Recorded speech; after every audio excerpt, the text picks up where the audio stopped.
Stories of witches in Scottish folklore have been handed down the generations, with charms and incantations being used for centuries to help heal and ward off disease.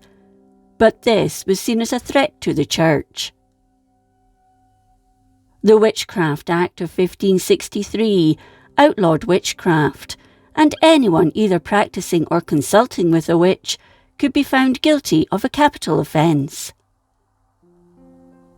During the reign of James VI in the 17th century, a witch hunt began that was to last over a century.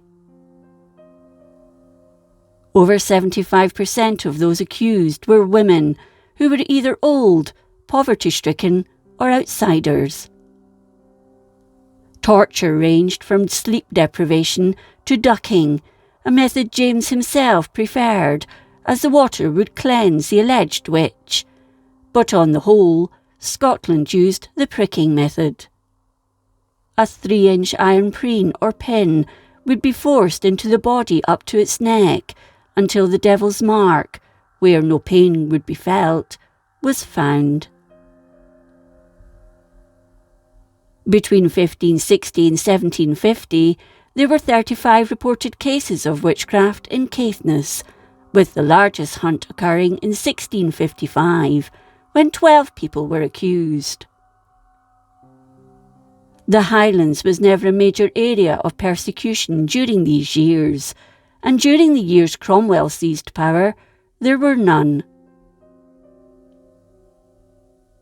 One case of witchcraft came before the courts in Thurso in February 1719.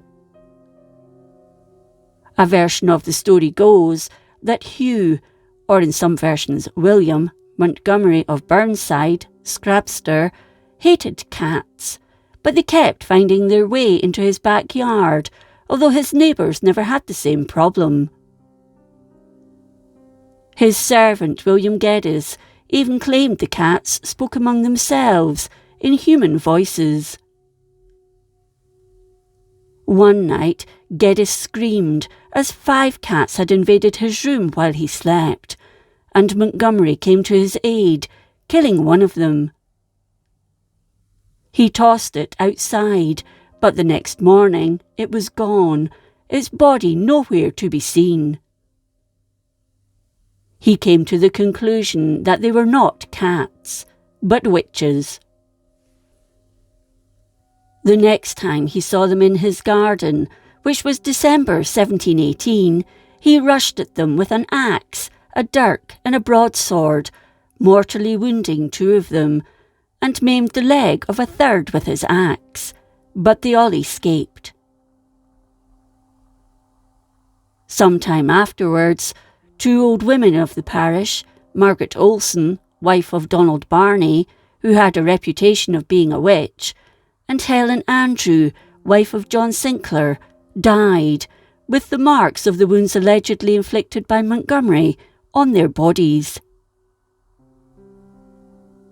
Margaret Olson had been kicked out of her home for wickedness of behaviour at Burnside, close to the ruins of the old palace of the bishops of Caithness, and the house was then let to Montgomery. She held a grudge against the factor of the Scrabster estate, although even more of one against Montgomery. Tradition has it that one night, as the factor was crossing a bridge, his horse gave him a great deal of trouble as they crossed it. It was said he was lucky to escape from the incident with his life. Margaret Olson was blamed for what happened that night. It's believed that under interrogation she was pricked, a practice outlawed in 1678, when her accusers were looking for the devil's mark. The needle was forced into her shoulder, right up to its eye, but she felt nothing. 2 local ministers were present at this interrogation, William Innes and George Oswald of Dunnet, and had witnessed this, along with several honest women and Thurso Bailey, David Forbes.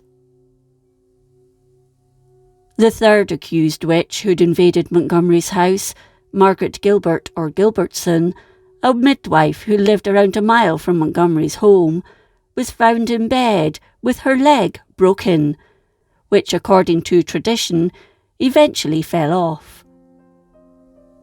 She and her blacked and putrefied leg were brought to Thurso, where her leg was presented to the Sheriff Depute, Captain Ross, and she was thrown into prison. Nothing was done to ease her suffering and pain where her leg had been.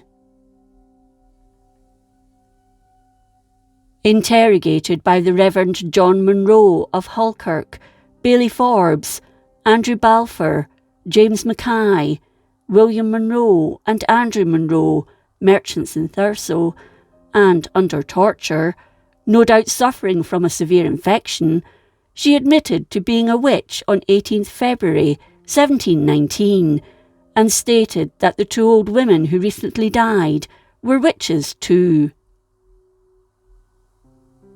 Under duress, she named other witches in the town. Among these was one called McCuston, wife of William Mackay of Scale, who cast herself a few days afterwards from rocks at Boriston into the sea and was never seen again. It appears from a contemporary report that Thurso minister, the Reverend William Innes, questioned Margaret Gilbertson. She confessed that she was in league with the devil. She explained that some years before she'd been out walking one evening and had met the devil, who'd disguised himself as a man, and that he'd asked her to engage with him. She'd consented.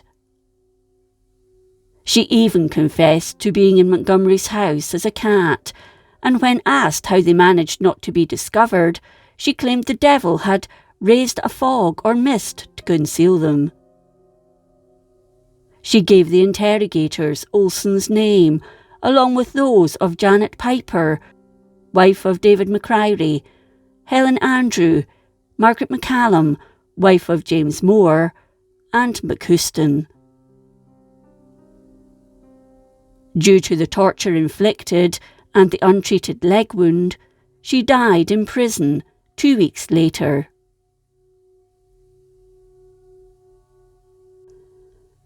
The women she had named in her confession never confessed to being witches or transforming themselves into cats, so were never brought to trial. Robert Dundas of Arniston, the King's Advocate General, wrote to the Sheriff Depute and advised him not to proceed with their trials, the thing being of too great difficulty and beyond the jurisdiction of an inferior court. All further proceedings were quashed.